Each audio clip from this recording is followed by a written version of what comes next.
गुरु ब्रह्मा गुरु विष्णु गुरुर्देव महेश्वर गुरु साक्षात परम ब्रह्म तस्मै श्री गुरुवे नमः। परमात्मा की खोज आज चौथा एपिसोड है। श्री गुरुदेव भगवान कहते हैं कि बच्चों के सामने बहुत ही सोच समझकर कोई शब्द बोलना चाहिए, किसी शब्द का उच्चारण करना चाहिए। तो बच्चा आपके बोले हुए शब्द को ठीक ठीक उसी तरह पकड़ लेता है। बच्चा जो है आपके बोले हुए जो शब्द हैं उसको वो ठीक ठीक पकड़ लेता है। जैसे आप बोलते हैं, बच्चा सोचता है कि यही इनका नाम है। कोई पूछता है कि पिताजी कहाँ हैं, तो वह कहता है कि उल्लू ऊपर हैं। घर वाले डांटते हैं, लेकिन उसे क्या पता। इसी प्रकार सुदर्शन भी विदल्य को क्लीब कहता था, क्योंकि उसका पूरा नाम उसे आता ही नहीं था। क्लीब क्लीब करे तो मां भगवती ने विचार किया कि यह मेरा भक्त हो गया। अब भगवती तो कोई निमित्त चाहती है कि मेरे पुत्र का कल्याण हो। भगवती तो यही चाहती है कि मेरा पुत्र का कल्याण हो। यह नहीं साधना के अधीन प्राप्ति हो, परमात्मा स्वयं हमें प्राप्त करना चाहता है। इसलिए साधनों का विचार करके अंत में भगवान श्री आचार्य सुरेश्वर लिखते हैं कि जिस प्रकार पता नहीं लगता कि कहाँ से हवा चलकर आ गई, बैठे हुए हैं, बड़ी गर्मी लग रही है, तब तक हवा चलने लगी। तो ये पता नहीं चलता ये कहाँ से हवा आ गई। किसी से कहा पंखा चला दो, वह गया, उतने देर में हवा चल पड़ी। तो वायोरियु प्रवृत्ति शात तथा चैवोपसंहृति निर्निमितात थैवेशाज जगज्जन्म स्थिति क्षयाः। बृहदारण्यक उपनिषद में आता है कि अकस्मात सोचते हो आप बड़ी हवा चल रही है। आप सोच रहे हैं कि बड़ी हवा चल रही है, रजाई ओढ़ें, लेकिन उससे पहले ही हवा बंद हो गई। तो सुदर्शन तो क्लीब क्लीब कर रहा था, भगवती ने माना मेरे क्लीम मंत्र का उच्चारण कर रहा है। भगवती ने यह समझ लिया कि ये क्लिंग क्लिंग कह रहा है, मेरा ये क्लिंग मंत्र का उच्चारण कर रहा है। तो विचार की दृष्टि से निमित्त नहीं मां बनता, लेकिन बहाना बना लिया। शिवरात्रि के दिन भील के कर्म भी निमित्त ही थे। वह कोई जल नहीं चढ़ा रहा था। जो भील था वह कोई जल नहीं चढ़ा रहा था, वह तो शिकार के लिए बाण चला रहा था। और भगवान आनंद देने के लिए तैयार बैठे हैं। लेकिन जीव भी बड़ा मजबूत है, वह कोई बहाना नहीं देना चाहता। सोचता है कि यह मुझे मुक्त न कर दे, वो चाहता है कि बंधन में ही रहे। भगवती ने प्रसन्न होकर सुदर्शन को एक धनुष और एक तलवार दी और कहा कि तू सर्वत्र जीत जाएगा। इधर काशी नरेश की लड़की शशिकला के विवाह की तैयारी हुई। स्वप्न में भगवान ने कहा कि तू सुदर्शन को वरण कर।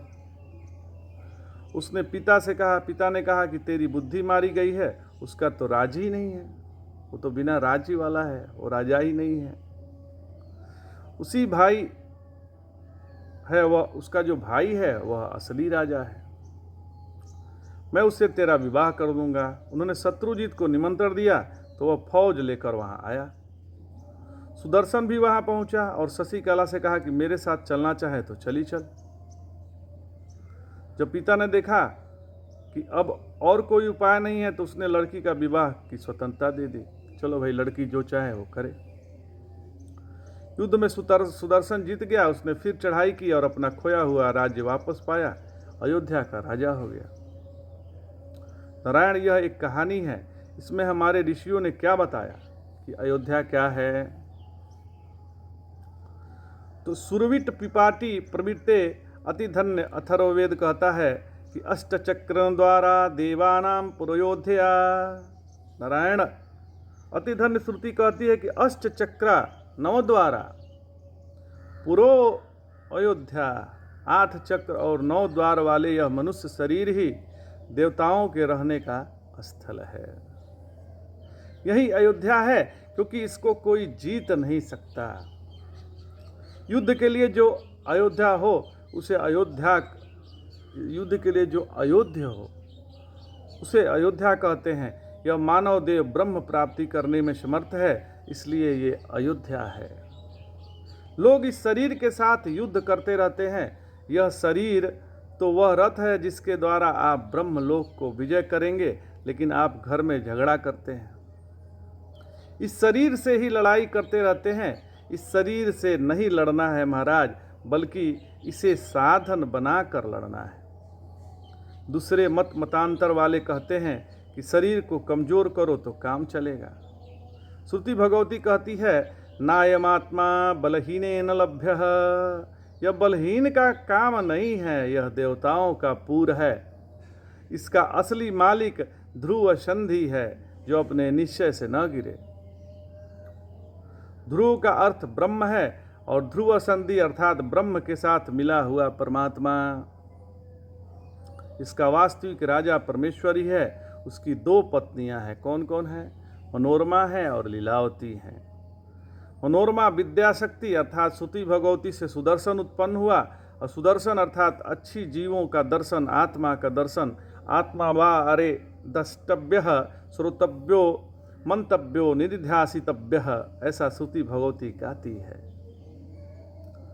लीलावती के द्वारा शत्रुजीत उत्पन्न होता है। दूसरों को शत्रु मानेंगे, क्षमा चाहते हैं, दूसरों को शत्रु मानेंगे, अनात्मा मानेंगे तो जीवात्मा बनकर उसे जीतेंगे। घट को देखने पर उसको जीत लेते हैं। परमात्मा की अविद्या शक्ति के स्कूल जगह जगह खुले हुए हैं। उसकी अच्छी चीजों का दर्शन कराने वाली अकेली श्रुति भगवती है दोनों परमेश्वर की पत्नियां। परमेश्वर को शिकार खेलने का शौक है। शिकार तभी आप कर सकते हैं जब आप अपने को छिपाओ। परमात्मा बैठा तो है, लेकिन अपने आप को उसने छिपा लिया है, क्योंकि उसे शिकार का शौक है। जैसे शिकारी बाण द्वारा बिंधता है, उसी प्रकार परमात्मा जीव को प्रेम रूपी बाण के द्वारा बिना है। लेकिन वह छिपा हुआ बाण है, नहीं तो शिकार न रहे। तो पहले तो लीलावती का बेटा शत्रुजीत जीतता है। इसी प्रकार पहले तो संसार के पदार्थ जीतते हैं। वेदादि शास्त्रों का कितना भी उपदेश दिया जाए, लेकिन पहले मनुष्य को अविद्या का संसार जचता है। इसी काल में काशीराज की पुत्री शशिकला के साथ सुदर्शन का संबंध होता है। काशी अर्थात प्रकाश ज्ञान का नाम है। किसी काल में प्रकाश की अर्थात साक्षी भाव की प्राप्ति होती है, उससे संबंध होता है तो उसकी पुत्री साक्षी के भावना वर्ण करती है। और शशिकला के साथ संबंध होने पर सुदर्शन अयोध्या का राजा बनता है।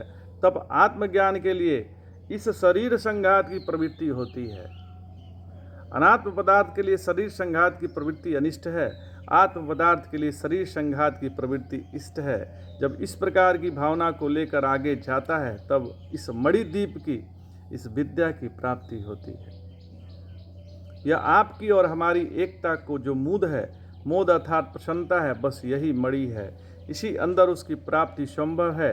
उस चिन्ह मात्र रूप आनंद रूप संबित शक्ति की प्राप्ति शुद्ध अंतःकरण में होती है, ऐसी श्रुति बताती है। नारायण, इस पंचकोशात्मक अयोध्या के अंदर ही उस चिन्मय स्वरूप की प्राप्ति होती है। और श्रुति एक स्थान और बताती है उसकी प्राप्ति का, कि जिसने विद्या रत्न को ही, जिसने अपना दीप बना लिया, उसे प्राप्ति होती है। तो वह विद्या कैसी है? मणिद्वीप एक द्वीप है। द्वीप का अर्थ होता है जिसके दोनों तरफ जल हो, अर्थात जल के बीच का जो भूमि भाग है उसे द्वीप कहते हैं। जैसे लंका एक द्वीप है। द्वीपो स्त्रियामंतरीपम। द्वीप और अंतरीप 2 शब्द हैं। आजकल हिंदी वालों ने द्वीप और आगे महाद्वीप लगा रखा है, क्योंकि संस्कृत के अंतरीप शब्द का उन्हें ज्ञान ही नहीं था, जिसको आजकल महाद्वीप कहते हैं। यह संस्कृत भाषा में अंतरीप शब्द से कहा जाता है। दोनों तरफ जल होने के कारण जो मध्य में स्थित होता है वह द्वीप है। जैसे आजकल के ज़माने में काला पानी, लक्षद्वीप, विद्या भी एक द्वीप है, क्योंकि विद्या के दोनों तरफ अप अर्थात कर्म रहता है। ज्ञान के पूर्व में भी क्रिया और ज्ञान के बाद भी क्रिया है। तो दोनों मानो चारों तरफ की क्रिया शक्ति के मध्य में विद्या का काल निष्क्रिय काल है। तो ये थोड़ा कठिन है, इसमें जितना गोता लगाते जाएंगे उतना आनंद आता जाएगा। आज इतना ही। जय जय शंकर, हर हर शंकर, नमामि शंकर, भजामि शंकर। नमः पार्वती पतये, हर हर महादेव शंभो।